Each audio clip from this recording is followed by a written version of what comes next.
malam guys.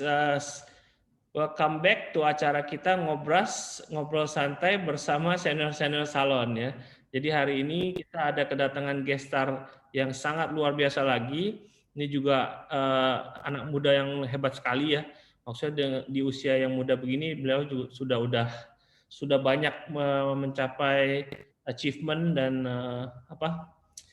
udah dikenal sama banyak orang. Kalau saya rasa bentar lagi pasti kalian tahu lah. Kita undang Mas Danu ya, Mas Danu untuk memperkenalkan dirinya dulu ya sebelum kita mulai. Silakan Mas Danu. Oke, terima kasih Pak Daniel. Selamat malam. Aduh, senang banget saya bisa komunikasi lagi sama Pak Daniel. Dan terima kasih sudah mengundang saya ke acara ini. Ngobrol santai ya Pak. Nah, saya perkenalkan teman-teman, nama saya Danu Devano.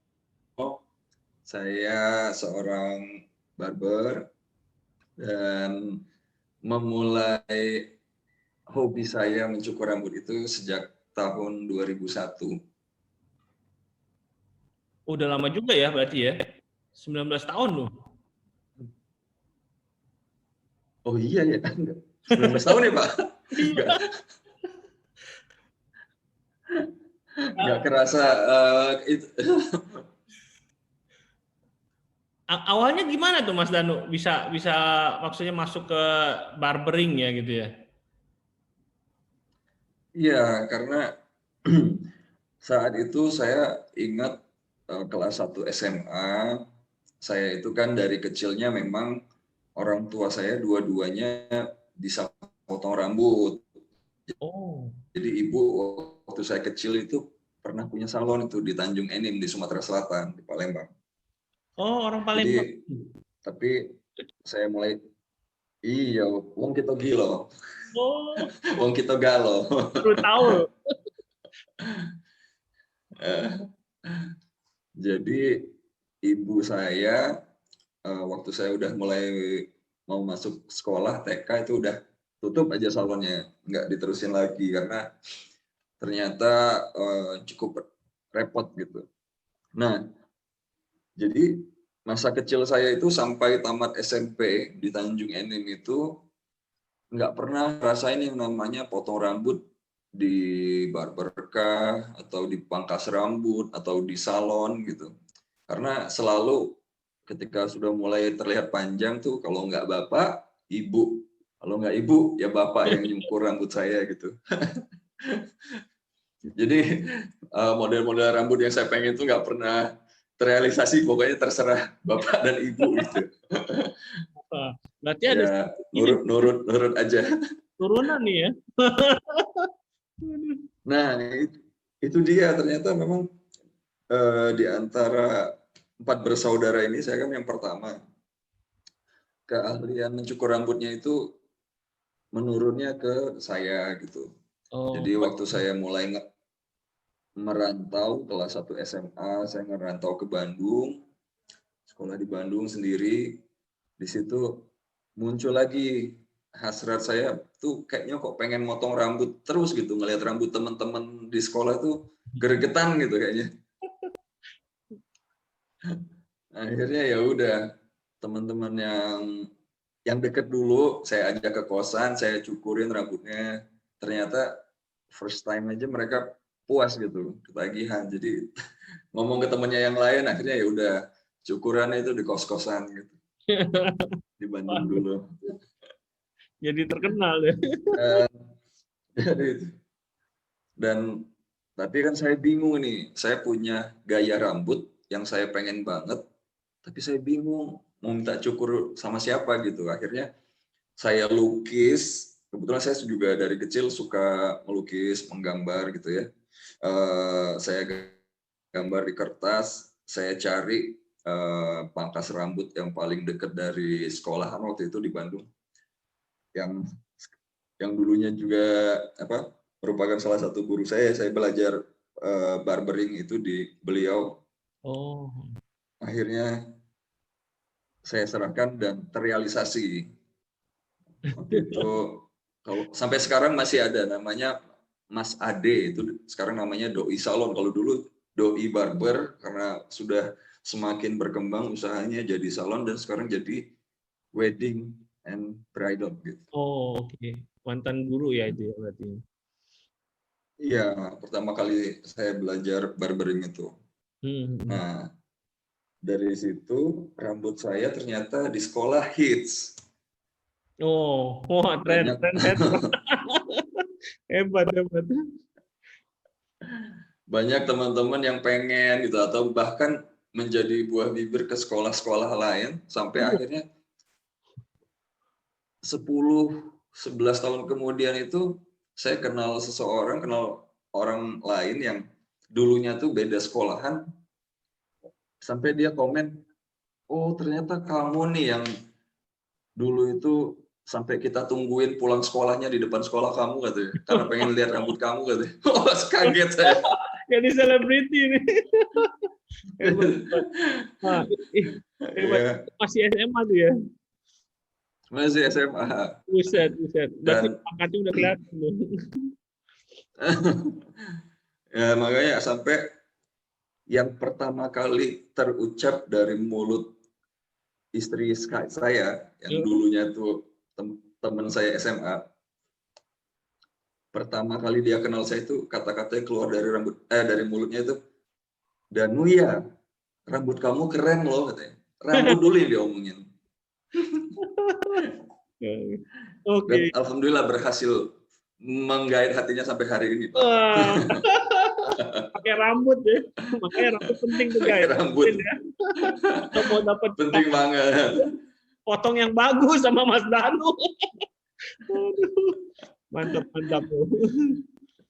Ya, dari situ berjalannya waktu karena waktu itu saya berpikir itu hanya hobi saya gitu ya. Belum serius banget Dari ya. teman-teman sekolah, belum serius, tapi konsisten untuk melatih gitu kan, melatih kemampuan. Nah, sampai akhirnya di kampus pun ketika saya kuliah sama teman-teman dekat juga kayak gitu. Itu saya sudah mulai ngeband, teman-teman band juga potongnya ya di kosan dulu. Dan sampai saya selesai kuliah itu bingung kan memutuskan mau kembali ke karena saya tamat SMA itu sempat stay di Jakarta 2 tahun fokus di dunia entertain. Passion saya atau hobi saya selain foto rambut itu di dunia fotografi dan videografi, Pak. Di perfilman juga dulu di Jakarta. Akhirnya saya memutuskan untuk coba deh saya mulai serius berbisnis di bidang rambut ini gitu. Oke, oke. Terus abis itu buka barber gitu atau langsung atau gimana di Jakarta? Di Bandung saat itu tahun 2011 itu saya karena belum memiliki kemampuan secara akademis ya Pak. Saya belum pernah ikut kursus gitu kan, belum kursus formal pelatihan ya tentang berarti. rambut. Iya, jadi belum percaya diri. Oh iya, paham. Karena saya melihat saat itu memang sudah ada beberapa barbershop di Bandung, tapi rata-rata itu hanya pangkas doang, cukur doang, nggak ada cuci keramasnya, nggak ada fasilitas-fasilitas yang lain gitu. Akhirnya saya pengen membuat sesuatu yang beda. Saya pengen bikin barbershop yang fasilitasnya itu sama kayak salon. Iya. Tapi khusus cowok gitu kan. Akhirnya saya baru tahu kalau di Bandung itu masih ada saudara lah dari ibu yang ternyata sudah sangat senior, Om Ayili. Oh, si Bos Aili. Iya, benar. Oh iya. Wah, ini belum kita wawancara ini. Berikutnya nih. Iya, si Om Aili ya. Omnya ya. Iya, makanya kata ibu kan kita punya saudara tuh di Bandung. Sebenarnya kalau kamu ngerambut Om Ayi katanya. Ibu juga udah lama nggak ketemu karena Om Ayi itu pindah ke Bandung tuh udah lama banget. Oh iya, iya. Dan saudara itu masih family lah Pak ya, saudara jauh gitu. Mhm. Dari situ akhirnya belajar serius tentang hairstylist itu sama Om Ayi, dari Oh, mulai teknik potong rambut perempuan, laki-laki, sampai ke perawatan rambut, kulit gitu kan, perawatan wajah. oh, Akhirnya saya terapkan itu di paparazzi. Om Ayi juga salah satu yang eh, berperan penting memotivasi saya untuk ayo kamu pasti bisa gitu, wah, untuk berarti berbisnis di jasanya bidang gede ini juga tuh ya. gitu. Jasanya Om Ai Iya gede. gede juga. Impact-nya besar. Ya, besar sekali.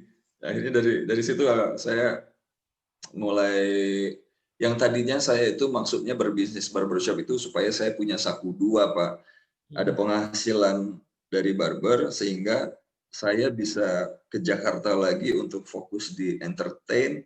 Iya, Kan iya. kalau di entertain kita nggak tahu ya Pak ya, hari Iya, ini dapat film atau dapat betul. iklan, mau dapat lagi job itu bulan apa, entah minggu depan, entah Iya, berapa bulan lagi kan nggak tahu. ya, stable ya. Kalau kita punya bisnis, walaupun kecil-kecilan barbershop, kita udah tahu nih setiap bulan insya Allah ada income gitu kan. Paham. Iya, iya. Oh, Tapi jadi malah ternyata keterusan gitu, ketagihan. Udah tahu uang saat itu, nah udah deh ngapain lagi ke Jakarta, akhirnya udah di enak Bandung di situ aja. ya. Waduh, hebat, hebat, hebat. Malahan banyakan dari situ tuh.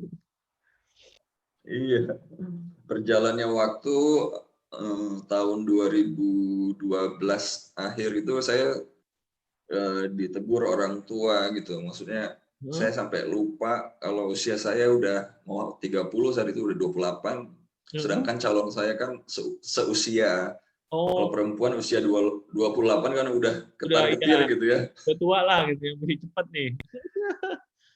Ini Danu serius apa enggak nih sebenarnya sama gua gitu kan. Oh, iya, cewek begitu ya. Akhirnya ya akhirnya saya memutuskan untuk melamar calon saya saat itu, tapi belum terrealisasi atau belum dapat restu karena mertua saya itu mengharapkan menantunya itu bekerja di sebuah perusahaan atau di pemerintahan lah gitu. Oh, oke, oke, oke. Iya, iya, iya. Ya sudah, akhirnya saya coba masukin lamaran kerja karena waktu itu saya udah punya 2 barber dan 1 kasir, udah bisa dilepas lah Pak, ditinggal gitu Hmm, barbershopnya kan. iya, udah self running lah ya. Ya 1,5 tahun itu alhamdulillah udah running gitu. Dulu belum banyak kompetitor, jadi progres untuk BEP itu lebih cepat lah dibanding kalau misalnya kita buka usaha sekarang gitu kan.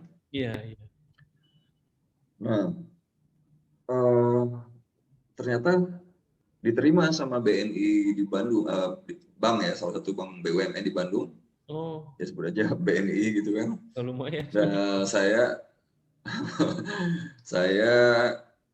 eh, karena Bandung ini membawahi Jawa Barat, Iya. saya ditempatkan di Cirebon. Oh, gitu ya. Di situ jadi mulai ke Cirebonnya ya, karena kerjaan ya. Karena kerjaan, akhirnya saya 2012 akhir itu saya udah pindah ke Cirebon. Oh, Nah, dari situ kenapa ya? Karena saya tetap kalau pengen potong rambut harus ke Bandung, udah deh buka aja di Cirebon gitu. iya, iya, iya.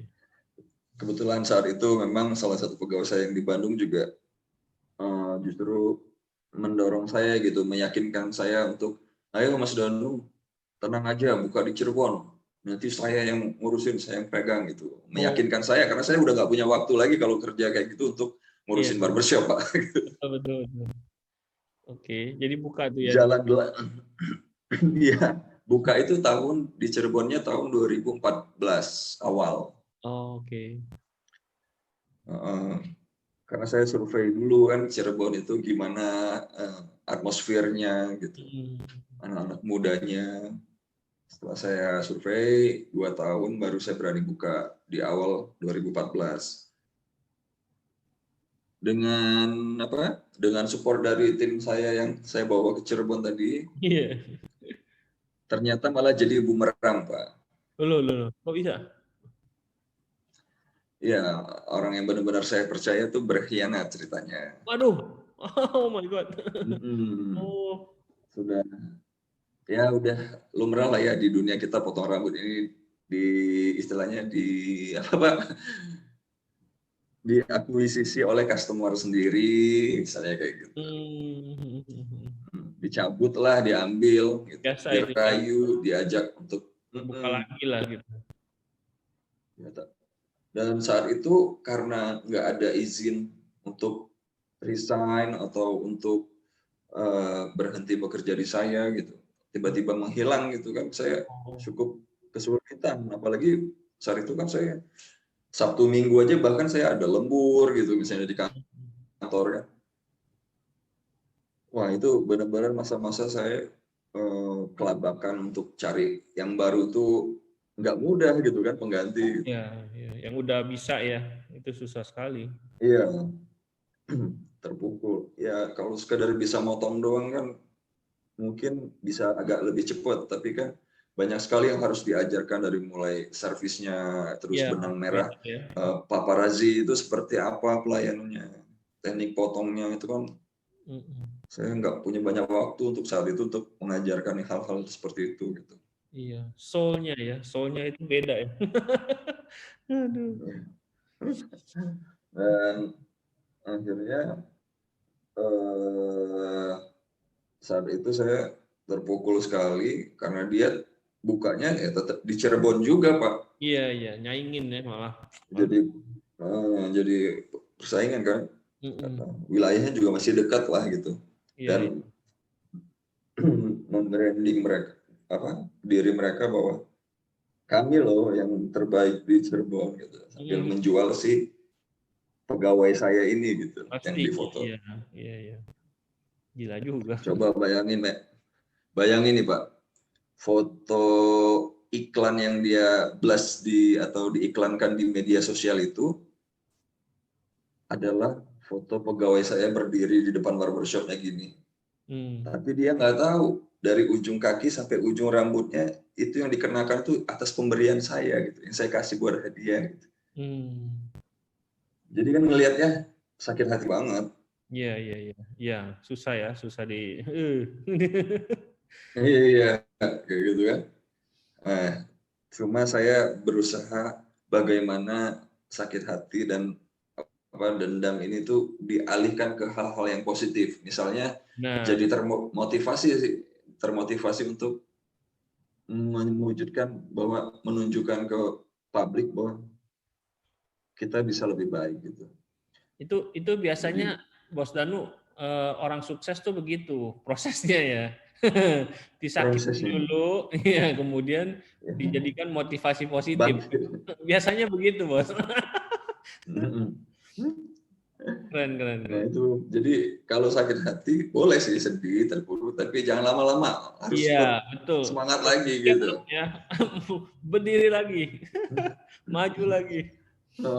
Maju lagi, dan nggak perlu membalas dengan hal yang buruk juga, tapi cobalah berbuat yang positif aja. Itu insya Allah sih kalau yang saya rasakan memang ya sampai akhirnya jadi pertanyaan Bapak misalnya kok bisa sih Danu sampai ikutan The Cards, ya itu penyebabnya Pak sebenarnya. Saya termotivasi dari situ, saya ingin menunjukkan bahwa saya yang bisa mewakili Cirebon itu sebagai barber dari Cirebon ke tingkat nasional kayak gitu. Keren Itu sih. ya. Diambil positifnya ya. Betul. Dan alhamdulillah yang tadinya saya juga berpikir asal masuk finalis aja, walaupun yang kan ada 15 ya, walaupun satu episode saya dieliminasi juga rasanya udah bersyukur sekali karena tidak mudah, dan yang kedua finalis-finalis lainnya kan sudah jelas gitu, setiap hari potong rambut dari pagi sampai malam, dari pagi sampai malam gitu, sedangkan saya di depan komputer Timbang ya. ke pasar-pasar nawarin kredit ke nasabah calon nasabah gitu. Udah nggak pernah megang gunting saat itu 5 tahun Pak. Udah Nah, nggak pernah megang clipper dan gunting. hebat sekali berarti ya. Aduh. Ya Luar alhamdulillah ya, biasa. bisa lolos lagi kayak itu Luar sampai ke biasa titik banget besar loh. saat itu ya. Banker. Ya, banker Pak. Tapi 2018 kemarin memang saya memutuskan untuk fokus di bisnis karena saya sudah kesulitan sekali Pak membagi waktu saya. Jadi pilihannya saat itu antara kalau mau fokus di pekerjaan berarti saya harus meninggalkan bisnis kan.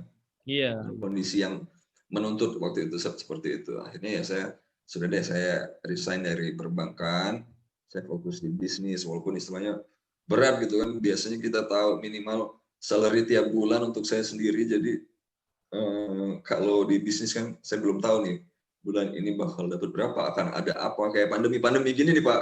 Ya, Kalau iya. pegawai kan masih dapat gaji gitu kan, walaupun nggak full 100% misalnya gitu.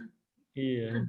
Tapi Yes. kalau kita yang berbisnis, kita belum tahu nih apa yang terjadi di depan, tapi dengan keyakinan kita sama Tuhan gitu kan, ya Betul. udahlah, Bismillah gitu. Iya, doa aja nih. Bener. Unpredictable ini. Gitu Pak, ceritanya Pak.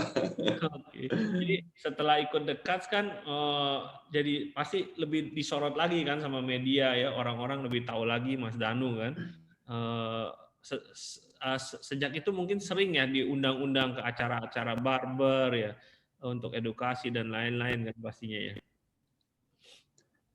Iya, alhamdulillah Pak, waktu kalau setelah selesai acara banget sebenarnya permintaan untuk mengisi acara-acara seperti itu banyak, tapi saya belum bisa karena cuti saya itu selama 2 tahun itu sudah habis untuk untuk karantina dekat. Jadi saya ngambil cuti yang tahun depan ditarik ke tahun ini gitu, diakumulasi. Jadi saya udah setelah dekat saya udah nggak ada cuti-cuti tuh, nggak ada jatah lagi. Iya. Oke. Makanya baru bisa juga kan belakangan kemarin, tahun kemarin ya Pak, 2019, 2018 lah. Akhir Iya. tahun Iya, 2018 kayaknya baru bisa terima job-job workshop kayak gitu. Dan terima kasih juga nih sama Pak Daniel mempercayakan sama saya waktu eventnya di mana, di Batam ya Pak. Aduh, berarti saya beruntung tuh ya. Udah mulai aktif lagi. Iya, Ya. udah bisa. Kalau dulu Lah, udah mau datang udah waduh. Terima kasih banget. Mantap. Nah, sekarang kalau boleh tahu Mas Danu udah umur berapa nih sekarang nih? sekarang kalau saya tuh perasaannya itu masih 21 terus Pak rasanya tuh. Badan. Terus maunya ya.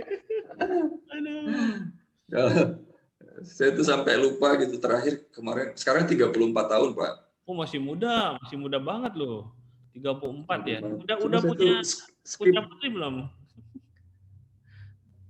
Apa Pak? Belum. Belum ya? Belum. Masih honeymoon terus nih sama istri. Masih honeymoon terus.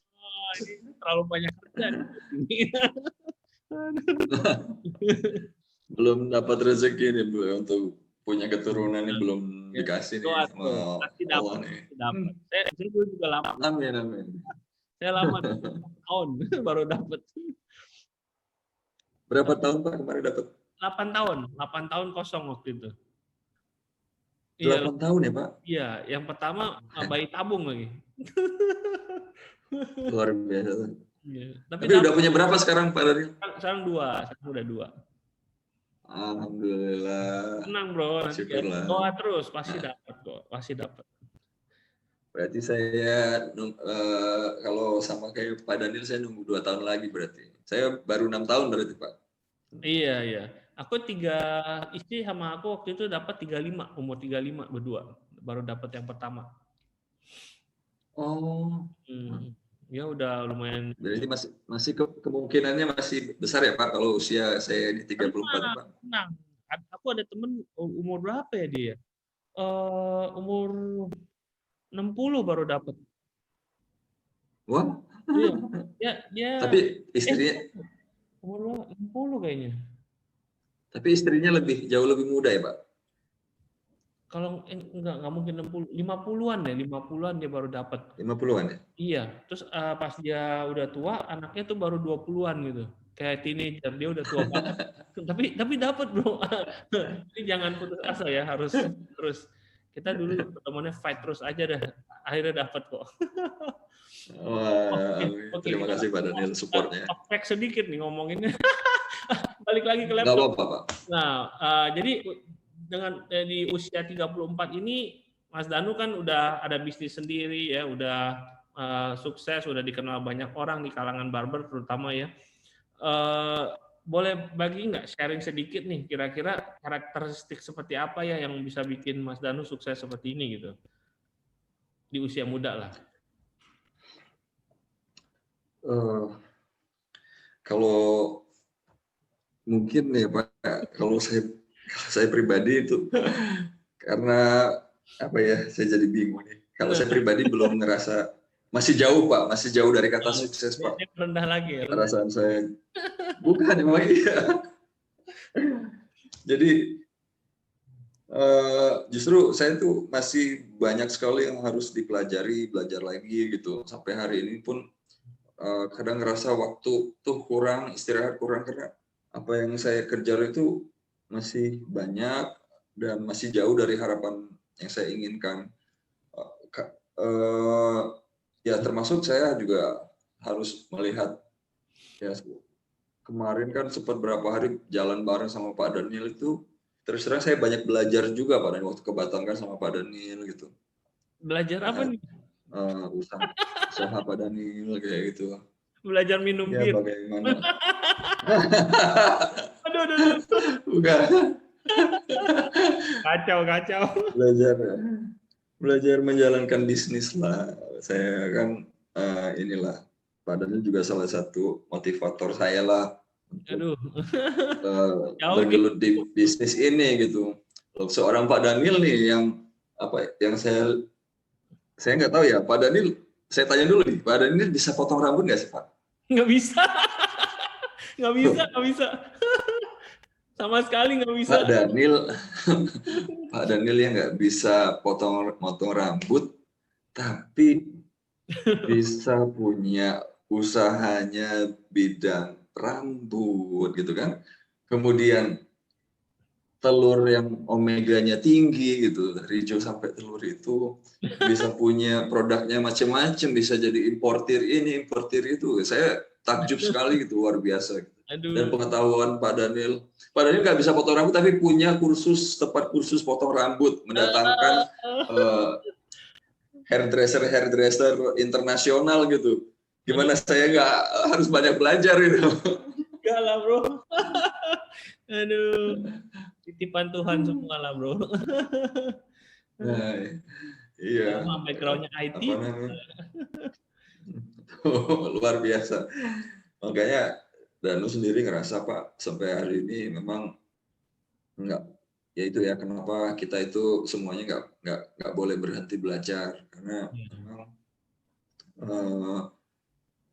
ilmu yang bisa dipelajari itu memang nggak ada habisnya. Terus Betul. Yang penting sih passion ya Pak ya. Mungkin yang mendorong Pak Daniel juga bukan di bidang rambut tapi bergelut di bisnisnya di bidang rambut. Mungkin Bapak punya passion di situ juga gitu.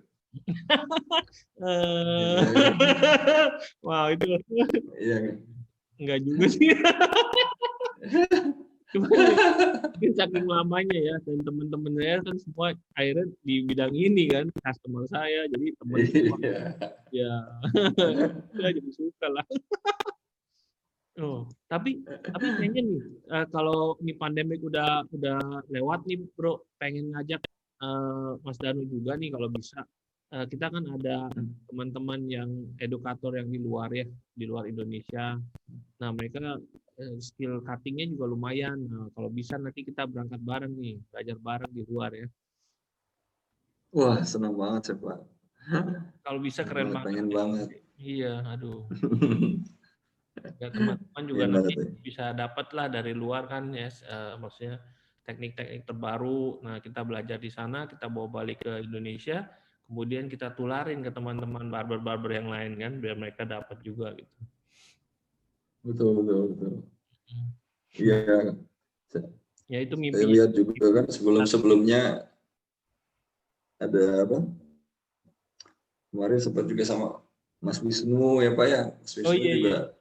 beliau, saya juga sempat belajar di coach sama beliau di waktu karantina dekat gitu. Dan luar biasa sih emang. Ya, Mas Wisnu bagus. Ilmu, saya juga dapat ilmu dari situ. Mantap. Senang sih, kalau saya memang senang belajar Pak. Harus ya. Jadi Saya emang rasanya jadi murid terus Pak. iya, itu attitude yang benar lah ya. Jadi itu teman-teman ini lihat nih orang-orang yang udah sukses aja nggak pernah nyerah ya, mau belajar terus ya. Jadi jangan pernah stop learning lah. Itu Mas Wisnu juga selalu bilang gitu, never stop learning ya. Apalagi Betul. kita jalan masih panjang kan, usia masih muda ya. Jangan pernah berasa gue udah bisa semua lah gitu. Ya belajar terus. Ke setiap seminar pasti ada sesuatu yang kita bisa dapat kalau kita mencari ya. Betul. Mantap. Jadi ya thank you banget nih Mas Danu udah ngeluangin waktu nih hampir 40 menit nih ya kita gangguin. Udah malam pula. Ini udah jam 8:30 lebih nih. Ya, tapi thank you banget Mas Tenang Danu. aja Pak, saya mah masih pagi Pak. Oh gitu ya. Biasa tidurnya malam ya. Ya, orangnya humble banget ya. Beliau humble banget nih. Seneng sih, maksudnya waktu itu juga bisa sempat kenalan, kita jalan bareng di Batam, mantap, seneng banget. Semoga kedepannya bisa jalan lagi nih ya nanti ya. Pengen banget nih. Amin. Kita Ditunggu Pak, senang ada banget. rencana mau ke ini bro, mau ke mana tuh? Purbalingga. Sebentar, justru saya itu sejak dari Batam itu sampai hari ini menanti-nantikan sekali kapan ini Elgon di Cirebon atau Pak Daniel main ke Cirebon atau Rijo yang di Cirebon. Saya mulai. Wah, Jadi Cirebon sebelum ke Purbalingga nih harusnya ke Cirebon dulu nih. gitu ya. Iya. Boleh juga. Apa sekalian jalan ya? Jadi sekali dua tempat gitu. Nah, itu lebih bagus. soalnya di Purbalingga nih ada brother kita mungkin kenal ya, Bro Topan, kenal nggak ya? Dia barber juga, namanya Topan. Dia kemarin lagi bicara sama kita, dia rencana mau bikin acara seminar coloring ya buat barber-barber. Rencananya sih mengundang sekitar 100 peserta salon dan barber di Purbalingga. Mau bikinnya di tempat yang unik, di Goa. Di Goa Di Lawak. Goa, luar biasa. Nah, di dalam goanya gitu. Jadi ini mungkin event Keren. unik yang pertama lah di Purbalingga. Nah, kalau bisa sekalian nih ya. Jadi kita sekalian Cirebon. Event rencananya di bulan apa Pak eventnya? Dia lagi masih runding nih sama panitia dia atau timnya dia. Jadi kita juga belum tahu pasti sih. Baru berencana aja sih ya. Nggak tahu nih kalau Tuhan kehendaki aja nih ya. Kalau jadi ya ayo kita berangkat. Kalau nggak jadi ya ke Cirebon ya. Mantap nih. Iya, wajib. Siap. Jadi nggak jadi Cirebon tetap harus jadi Pak. Boleh. Besok langsung ngomong sama timnya, sama Mbak Dini segala nih. Iya. Lalu mau bikin acara, ayo kita datang yuk. Boleh. Siap. Oke. Anyway ya, udah terlalu lama nih mengganggu. Thank you banget Mas Danu. Thank you buat tips-tipsnya buat teman-teman kita di KSHI. Semoga kita bisa bertemu lagi di acara berikutnya nih ya. Siapa tahu di Cirebon nih. Ya ini udah teng. Ada ide. Amin. Dengan senang hati Pak. Terima kasih kembali. Sehat selalu. Semoga semakin sukses. Insya Allah bisa terus silaturahmi. Amin. Ya. Sukses terus. Semoga Paparazi tambah maju terus ya Mas Danu. Dan mencetak lebih banyak lagi barber hebat di Indonesia ya. Dari sekolahnya, akademinya Paparazi. Thank you banget. Keep working hard. Sama-sama. Never stop learning. And sukses terus. Thank you Mas Danu. Amin. Sama-sama Pak Dani. Yuk, yuk.